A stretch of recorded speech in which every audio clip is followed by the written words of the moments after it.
एक बार फिर से आपके अपने YouTube channel TS agri academy में दोस्तों हम लोग बात करेंगे जो आपका अभी अभी एग्जाम पेपर हुआ है BSc EG फोर्थ सेमेस्टर का प्रिंसिपल ऑफ सिस टेक्नोलॉजी का, उसका फुल सोल्यूशन। तो गाइस सबसे सटीक और सबसे अच्छा सोल्यूशन आपको इसी चैनल पर कराया जाता है। गाइस अगर आप लोग चैनल पे नए हो तो प्लीज़ चैनल को लाइक शेयर और सब्सक्राइब करना बिल्कुल भी ना भूलें। दोस्तों यहाँ पर जो हमारा पहला क्वेश्चन रहेगा वो दिया गया था। गाइस अगर चैनल पर पहली बार आए हो तो प्लीज़ चैनल को सब्सक्राइब जरूर करना। दोस्तों पहला क्वेश्चन था कि गेहूं की शुद्ध बंशकर्म प्रजाति का बीज उत्पादन करने के लिए अलगाव दूरी रखनी चाहिए। दोस्तों अलगाव दूरी कितनी रखनी चाहिए? 3 मीटर, 180 मीटर, 200 मीटर और 10 मीटर। दोस्तों जो अलगाव दूरी होती है वो हमारी सेल्फ पॉलिनेशन के लिए रखते हैं 3 मीटर तक, ठीक है। और जो क्रॉस पॉलिनेटर होता है उसमें 200 मीटर रखी जाती है। तो यहाँ पर जो है करेक्ट दोस्तों वो है 3 मीटर। हमारा राइट आंसर था ऑप्शन ए, ठीक है। चलते क्वेश्चन नंबर नेक्स्ट में, ज्वार की मुक्त परागित प्रजाति के आधार बीज उत्पादन के लिए अलगाव दूरी क्या रखेंगे? तो दोस्तों यहाँ पर ऑप्शन हमारा 200 मीटर इधर राइट आंसर रहेगा, ठीक है, ऑप्शन बी, ठीक। चलते हैं क्वेश्चन नंबर नेक्स्ट में, मसूर की बीज उत्पादन के लिए बीज दर क्या होती है? दोस्तों क्या होती है? वो होती है 20 से 25 kg पर हेक्टेयर के हिसाब से, ठीक है। चलते हैं क्वेश्चन नंबर नेक्स्ट में, दिया गया बाजरा के संकर बीज उत्पादन करने के लिए IA/R लाइन का अनुपात रखा जाता है, क्या रखा जाता है? 6:1, 8:2, 4:2 या 4:1। क्वेश्चन नंबर 4 है, 4 का जो करेक्ट आंसर रहेगा दोस्तों वो रहेगा 8:2, ठीक है, 8:2, option number B is the right answer. चलते हैं क्वेश्चन नंबर नेक्स्ट में हमें दिया गया है कि कटेली किस फसल की आपत्तिजनक खरपतवार है? दोस्तों अर्जिमोन मैक्सिकाना जो है किस फसल का खरपतवार है? गेहूं का, धान का, बरसीम का या सरसों का? तो यहाँ करेक्ट आंसर है दोस्तों सरसों का, ऑप्शन नंबर डी, मस्टर्ड। चलते हैं क्वेश्चन नंबर नेक्स्ट में दिया गया है, बीज प्रमाणीकरण का कार्य किया जाता है दोस्तों किससे किया जाता है? बीज प्रमाणीकरण संस्था द्वारा, राष्ट्रीय बीज समिति द्वारा या बीज परीक्षण प्रयोगशाला द्वारा या केंद्रीय बीज परीक्षण बोर्ड द्वारा? तो यहाँ दोस्तों करेक्ट आंसर है वो है सेंट्रल सीड सर्टिफिकेशन बोर्ड, यानी कि ऑप्शन नंबर डी हमारा is the right answer question number 6 का। चलते क्वेश्चन नंबर 7 में, दिया गया बीज प्रमाणीकरण का मुख्य उद्देश्य है। दोस्तों बीज प्रमाणीकरण का जो मुख्य उद्देश्य होता है दोस्तों वो होता है बीज वितरण, यानी कि सीड डिस्ट्रीब्यूशन, ठीक है, option A is the right answer. Question number next है, नंबर में दिया गया है कि बीज कानून प्रभावी हुआ था। बीज कानून प्रभावी हुआ कब था दोस्तों? बीज कानून जो हमारा प्रभावी हुआ था, बना तो 1966 में था, मगर जो कार्य किया था या प्रभावी हुआ था वो हुआ था अक्टूबर 1969 से। तो ऑप्शन नंबर हमारा सी राइट था, ठीक है। चलते हैं क्वेश्चन नंबर, बहुत से लड़के यहाँ पर ऑप्शन ए भी कर गया है मगर यहाँ ऑप्शन हमारा सी राइट है। चलते हैं क्वेश्चन नंबर 9 में, दिया गया है कि HB1 संकर किस्म है दोस्तों, यानी कि हाइब्रिड बाजरा वन। तो दोस्तों ये किसकी है? जाहिर सी बात है कि बाजरा की किस्म है, option number C is the right answer. Next है क्वेश्चन नंबर, दिया गया है कि निम्नलिखित में से कौन सा अक्रिय पदार्थ माना जाता है? दोस्तों किसे अक्रिय पदार्थ माना जाता है? मूल आकार के बीज के टुकड़े जो आधे या आधे से कम हो, लेगुमिनेसी कुल के बीजावरण रहित बीज, या धूल कंकड़, या उपयोग सभी। तो यहाँ दोस्तों यहाँ हमारे करेक्ट सभी के सभी करेक्ट थे, तो ऑप्शन नंबर हमारा डी राइट होगा क्वेश्चन नंबर 10 का, ठीक है, ऑप्शन डी हमारा राइट था। चलते हैं क्वेश्चन नंबर नेक्स्ट में, 11 नंबर, दिया गया प्रमाणित बीज संतति है।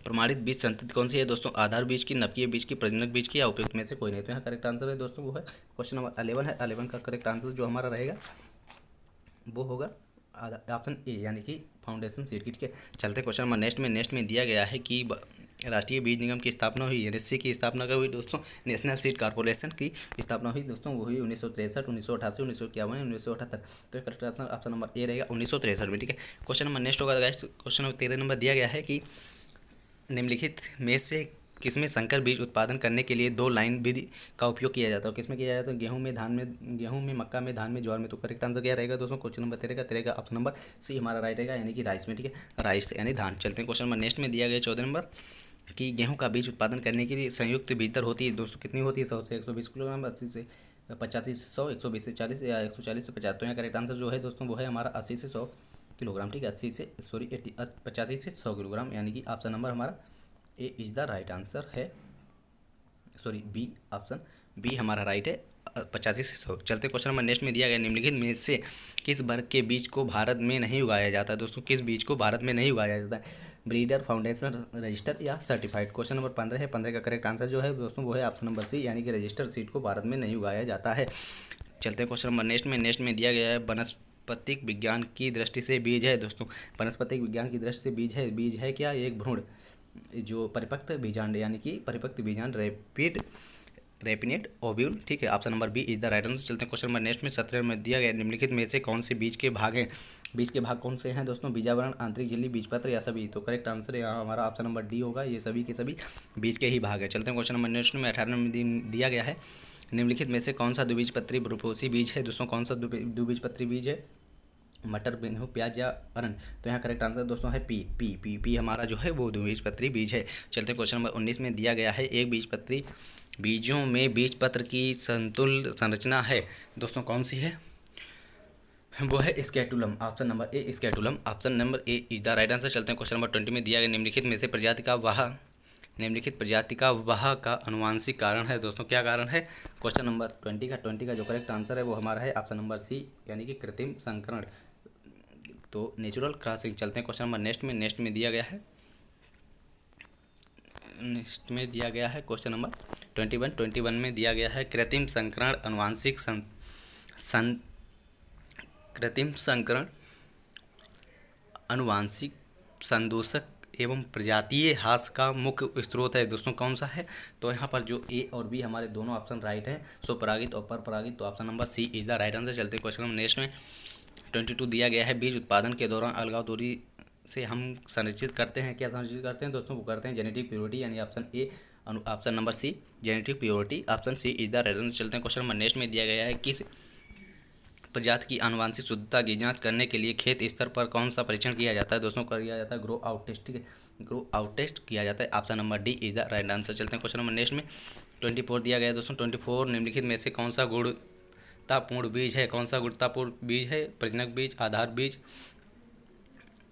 प्रमाणित बीज या ये सभी? तो दोस्तों ये सभी के सभी गुणतापूर्ण बीज हैं, सभी के सभी बहुगुणता पाई जाती है, तो यहाँ पर हमारा option number D is the right answer होगा। बहुत से लोग प्रजनक भी कहेंगे, मगर यहाँ पर हमारा जो क्लियर आंसर होगा ये सभी के सभी गुणतापूर्वक बीज हैं, तो ऑप्शन डी राइट होगा। चलते हैं क्वेश्चन नंबर नेक्स्ट में निम्नलिखित में से किसके बीज उत्पादन का निरीक्षण एक मॉनिटरी टीम के द्वारा किया जाता है? किस बीज के द्वारा किया जाता है? 25 का क्या रहेगा दोस्तों? 25 का जो करेक्ट आंसर रहेगा दोस्तों वो रहेगा breeder seed, option number A is the right answer. चलते हैं क्वेश्चन नंबर नेक्स्ट में दिया गया है 26 की से किसकी आनुवांशिक शुद्धता की गारंटी नहीं होती दोस्तों? किसकी नहीं होती? ट्रूफिली लेवल सीड, ट्रूफिली लेवलेट सीड, option number B is the right answer, ठीक है।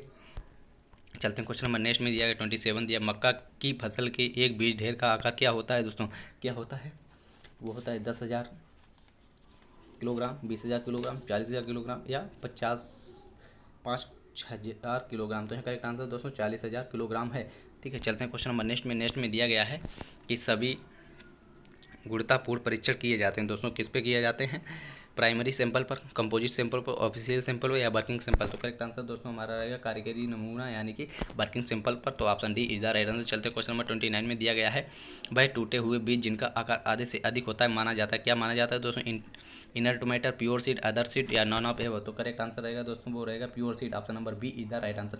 चलते हैं क्वेश्चन नंबर 30 में दिया निम्नलिखित में से अड़ियल बीज का उदाहरण है दोस्तों। यहाँ पर जो हमारा अड़ियल बीज होगा वो कोकोनट, कॉफ़ी, व्हीट या ककोआ, तो करेक्ट आंसर दोस्तों है वो हमारा wheat, option number C is the right answer. चलते हैं क्वेश्चन नंबर नेक्स्ट में दिया गया है कि निम्नलिखित में से किस परीक्षण के परिणाम को जीवित ऊतक के अभिरंजन पैटर्न पर आरोपित होते हैं दोस्तों, कौन होते हैं?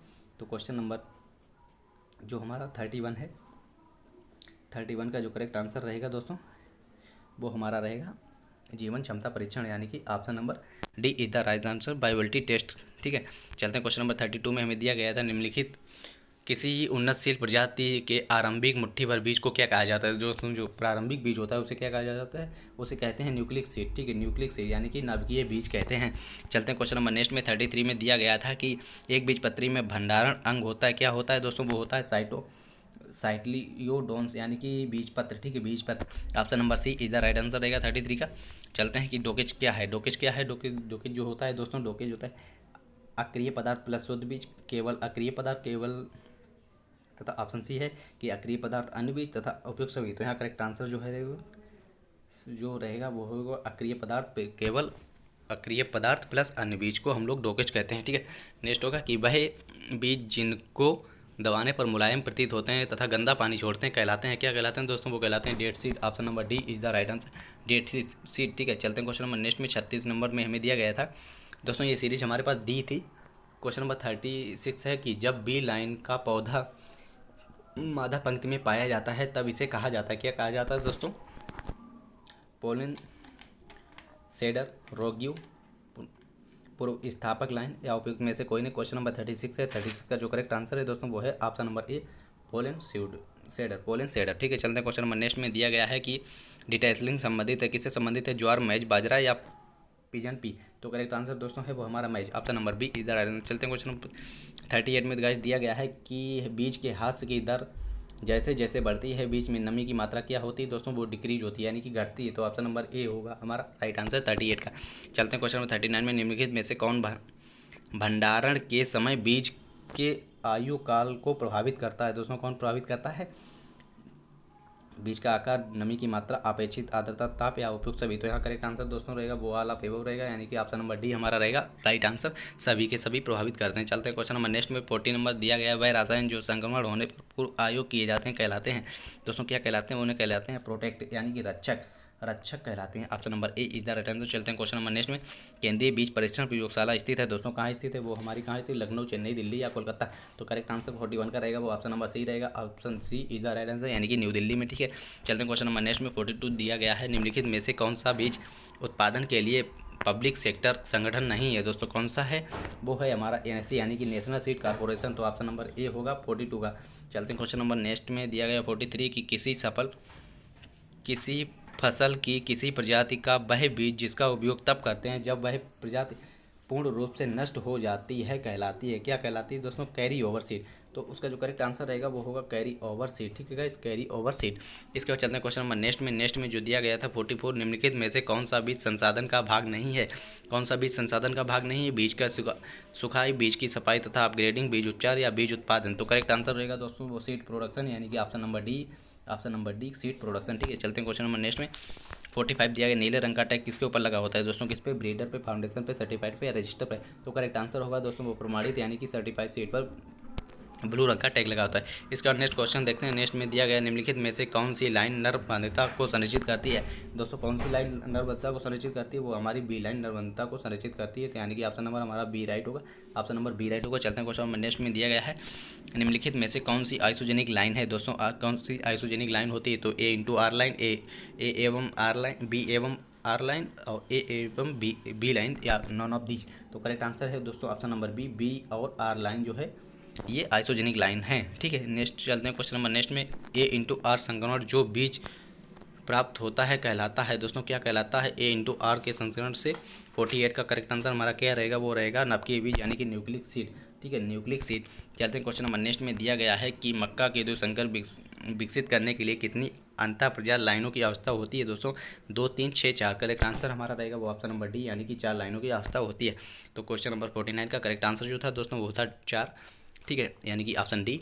चलते हैं क्वेश्चन नंबर नेक्स्ट में दिया गया है 50 नंबर में दिया गया है गाइस कि ज्वार के संकर बीज उत्पादन करने के लिए किस प्रकार की नरबंधता का उपयोग किया जाता है दोस्तों, किसका किया जाता है। क्वेश्चन नंबर 50 का जो करेक्ट आंसर होगा कि आनुवांशिक नरबंधता, कोशिका द्रव्य नरबंधता, कोशिका द्रव्य नरबंधता या उपयुक्त में से कोई नहीं। तो उसका करेक्ट आंसर क्या रहेगा दोस्तों, वो रहेगा 50 का वो ऑप्शन नंबर हमारा बी राइट रहेगा, कोशिका द्रव्य आनुवांशिक नरबंधता, साइटोप्लाज्मिक जेनेटिक मेल स्टेरिलिटी। ठीक है, चलते हैं क्वेश्चन नंबर नेक्स्ट में दिया गया 51 की नरबद्ध पौधे को किसके साथ संलग्न करके स्थायी रूप से उर्वर बनाया जाता है। तो दोस्तों इस क्वेश्चन का अभी तक हमारे पास जो राइट आंसर है वो अभी तक हमें नहीं खोज पाए हैं, तो इसे भी हम डाउट में डाल रहे हैं। ये हमारा डाउट में क्वेश्चन रहेगा। 52 पे बात करेंगे कि संकर की न्यूनतम आनुवंशिक शुद्धता होती है दोस्तों, जो संकर वैरायटी उसकी प्योरिटी परसेंटेज क्या रहता है दोस्तों, 100%, 99%, 98% या 95%। तो इस क्वेश्चन नंबर 52 का जो करेक्ट आंसर है दोस्तों वो है हमारा ऑप्शन नंबर सी यानी कि 95, 98%। ठीक है, 98 option C is the right answer. चलते हैं क्वेश्चन नंबर 53 में दिया गया है 2, 3, 5 ट्राईफेनाइल टेट्राजोलियम क्लोराइड का रंग होता है लाल, गुलाबी, नीला या नॉन ऑफ दीज। तो इसका जो दोस्तों ये होता है कलरले, तो इसीलिए हमारा ऑप्शन नंबर डी राइट होगा, नॉन ऑफ एवं। चलते हैं क्वेश्चन नंबर 54 में दिया गया ओडीबी का तात्पर्य है, ओडीबी का तात्पर्य क्या है दोस्तों, वो है other distribution varieties, other distribution. तो ऑप्शन नंबर ए राइट होगा क्वेश्चन नंबर 54 का। चलते हैं क्वेश्चन नंबर नेक्स्ट में हमें दिया गया है 55 कि वह पौधे जो बीज उत्पादन करने के लिए प्रजातियों के लक्षण को भिन्न होते हैं कहलाते हैं, क्या कहलाते हैं दोस्तों, पोलन सेडर, रोगी, सेडिंग टेसु या उपयुक्त में से कोई नहीं। क्वेश्चन नंबर 55 का करेक्ट आंसर हमारा जो रहेगा दोस्तों वो रहेगा ऑप्शन नंबर सेडिंग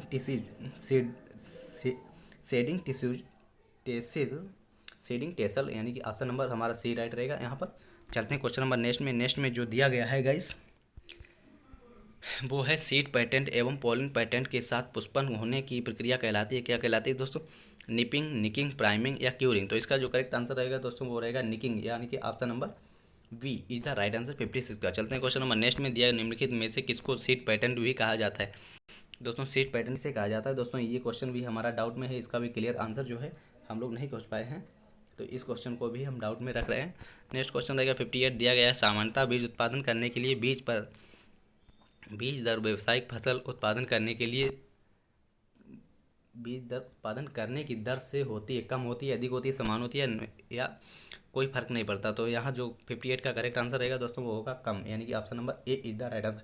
चलते हैं क्वेश्चन नंबर नेक्स्ट में। दिया गया है धान में संकर बीज उत्पादन करने के लिए मादा एवं नर पौधों के अनुपात होता है दोस्तों, क्या होता है? क्वेश्चन नंबर 59 का जो करेक्ट आंसर रहेगा दोस्तों वो रहेगा 4:2, 8:2, 2:2 या इनमें से कोई नहीं। तो करेक्ट आंसर दो है दोस्तों, वो ऑप्शन नंबर बी है, यानी कि 8:2 इज द राइट आंसर। ठीक है, ऑप्शन बी 59 का। चलते हैं क्वेश्चन नंबर हमारा लास्ट रहेगा।